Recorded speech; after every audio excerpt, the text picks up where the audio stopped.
Programang ito ay rated SPG, striktong patnubay at gabay ng magulang ang kailangan. Isang mapagpalang araw, kapamilya. Hindi na nga makakapayag si Ramon hanggang hindi niya muling makita itong si Tanggol.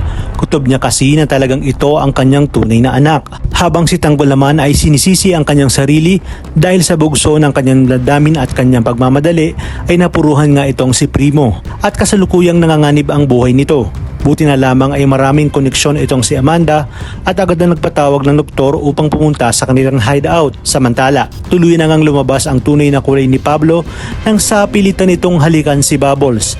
Hindi niya alam na palaban si Bubbles kaya nakagawa ito ng paraan upang makatakas ng mansyon. Sa kanyang pag-uwi ay agad na nalaman ni Tanggol ang pagtatangka ni Pablo kay Bubbles. Kaya naman hindi na lang sinabi ni Tanggol kay Bubbles na sinundan pala ni Tanggol kung saan nakatira itong si Pablo. At dito makikita niya mula sa malayo si Pablo. Buti na lamang ay napigilan niya ang kanyang sarili. Bago nga siya makaalis ay makikita niya naman ang kanyang lola Tinding na papaalis at sumakay sa kotse ni Senyor Facundo. Agad niya itong sinundan at sa mga oras pa lang yun ay hinahanap na ni Senyor ang kanyang apong si Catherine. Nagpaalam kasi si Catherine na makikipagkita umano kay David sa kanyang lola Bettina. Ngunit lumipas na ang magdamag at hindi pa rin ito nakakauwi. Kaya naman isinama ni Senyor si Tinding para hanapin si Catherine. Unti-unti na ring naiimpluwensyahan ni Tinding si Don Facundo.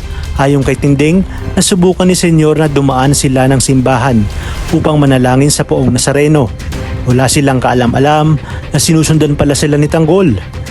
Kinakabahan nga si Tanggol dahil batid niya na magkasama pala sa mansyon ang kanyang lola at ang mayabang na si Pablo. Hanggang sa makababa na nga si Tinding at si Senyor Facundo at sinundan pa rin ito ni Tanggol. Mawawala lang ang kanyang paningin nang makita ni Tanggol sa isang iskinita ang isang babae na hino-hold up na walang iba nga kundi si Catherine.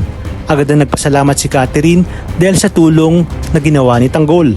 Maya-maya pa ay nakita ni Senyor at Tinding si Tanggol na kasama si Catherine. Kaya dito nalaman ni Tinding na nakalaya na ang kanyang apo at niyakap niya ito ng mahigpit. Sinabi niya kay Catherine na ang kanyang apong si Tanggol ang nagligtas sa kanya.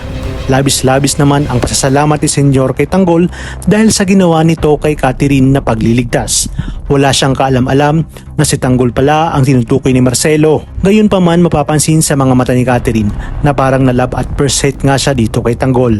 Kagaya ni Tanggol ang mga tipo niyang lalaki at hindi nga itong si David. Sadya nga bang sila ang para sa isa't isa? Lalo pat si Tanggol naman talaga ang tunay na Jesus Montenegro at malabo nga ang maging sila ni Bubbles dahil anak ni Olga si Bubbles na di kalaunan ay kamumuhian ni Tanggol pag nalaman nito na si Olga ang siyang tunay na pumatay kay Mokang.